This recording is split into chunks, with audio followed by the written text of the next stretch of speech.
Bismillahirrahmanirrahim. Alhamdulillahi Rabbil Alameen. Wassalatu wassalamu ala sayyidina mursalin amma ba'd. The question is asking here, is it true that when revelation began in the cave of Hira for the Messenger of Allah sallallahu alaihi wasallam, that Jibreel alayhi salam came with a cloth, and on it was the ayat of Surah Al-Alaq, the first 5 ayat of Surah Al-Alaq, and then he told the Messenger of Allah sallallahu alaihi wasallam to read what was on that cloth.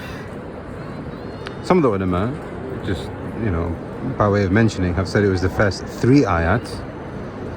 What seems to be the case is the first 5 ayat. Iqra bismi rabbika alladhi khalaq, khalaqa al-insana min alaq, Iqra wa rabbuka al-akram, alladhi 'allama bil qalam, 'allama al-insana ma lam ya'lam. Now, what's well documented is in Sahih Bukhari, the very beginning of Sahih Bukhari. If you go to it, you can see it for yourself. Hadith of Aisha and the Hadith of Jabir radiyallahu anhum ajma'in. They have explained how revelation began. In actual fact, Imam Bukhari begins his Sahih Bad al-Wahi, how revelation began. And in Sahih Bukhari we have the incident well reported by more than one companion that the Messenger of Allah sallallahu alaihi wasallam used to isolate himself in the mountain Hira, and Jibreel came to him. Some of the narrations say he told him to read twice. He told Iqra, and then he said Ma ana biqari, I do not know how to read. Some of those narrations say he said it 3 times and then he hugged him. Other narrations say that he hugged him each time he said I don't know how to read, and that happened 3 times. Another one of the narrations say that he grabbed him by the cuff. Jibreel grabbed him by the cuff to the point that he thought he was going to suffocate, and when he hugged him he thought he was going to suffocate. All of these things can be reconciled. Okay, the ulama have said it is possible that he hugged him after each one, and then the third one was more intense, and that's when revelation actually began, as in he became a prophet sallallahu alaihi wasallam. This is well documented. I mean, this is found in the books of Seerah.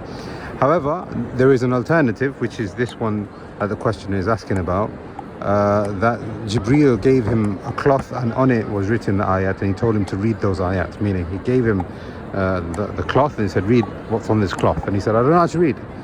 Now this has been reported by Ibn Hisham in his Seerah, and Ibn Hajar in his explanation of Sahih Bukhari comments on it, and he says that this is something that has been narrated, but it is mursal.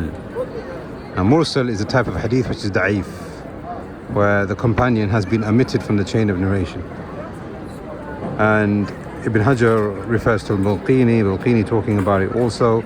And what seems to be the case is that, as Ibn Hajar rahimahullah says, the common narrative as to him telling him to read without there being a cloth seems to be the more authentic one. This is what Ibn Hajar says rahimahullah, because the other one is mursal, it's weak. But here, so that answers the question. But here I want to talk about something which is very important. 2 very important points which is connected to manhaj and is connected to aqeedah also. Number 1, when it comes to manhaj, when you're reading the books of the Salaf, quite often they will bring narrations in their book without really having any comments. This is well known from the tariq of the mutaqaddimun, from the earliest scholars. Awa'il al-Ummah, all they used to do is they used to bring narrations. Very rarely would you find one of the ulama from the time of the Salaf writing a book in a way that we see books today. With this then, books in Aqeedah, books in Tafsir, books in Seerah, Ibn Hisham, in Tafsir as well, you got Tafsir al-Tabari, Aqeedah al-Lika'i and others, you will find narration after narration. And the ulama have mentioned, as long as a person knows what he is doing and he can pick up these books and then read them for himself, or he has a sheikh that he reads it to so the sheikh can explain, then these books could be easily misinterpreted. So a person would then say, okay, well, it's in Ibn Hisham or it's in Ibn Ishaq, the Seerah, and we will say, yeah, that's fine, yeah, of course that's there. But you have to understand that these books are books of them just narrating it, and not necessarily it being sahih, not necessarily them saying that this is part of the seerah. It could be their view, it might not be their view, but that's how you have to understand that those books were written in that manner. That's the first thing.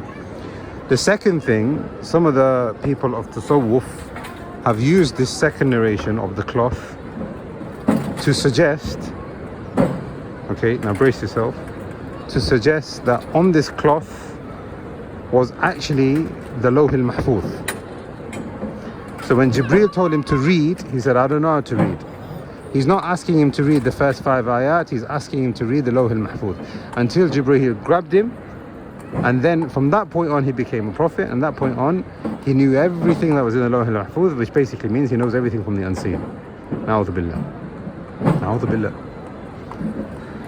But we've clarified that that version is weak, and this is what's been mentioned by the ulama of hadith. And even if it was sahih, then clearly it doesn't mean that.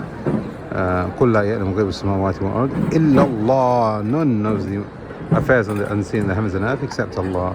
And there are many ayat and hadith which prove that. But I just wanted to bring that to your attention as well. We ask Allah subhanahu wa ta'ala that He makes us of the people of the Sunnah and understand His seerah, so that we will be with Him in the Akhirah, and that Allah subhanahu wa ta'ala rewards us with the best of rewards that He has given to the followers of a Prophet that He has sent before. Allahu a'lam wa sallallahu ala nabiyyina.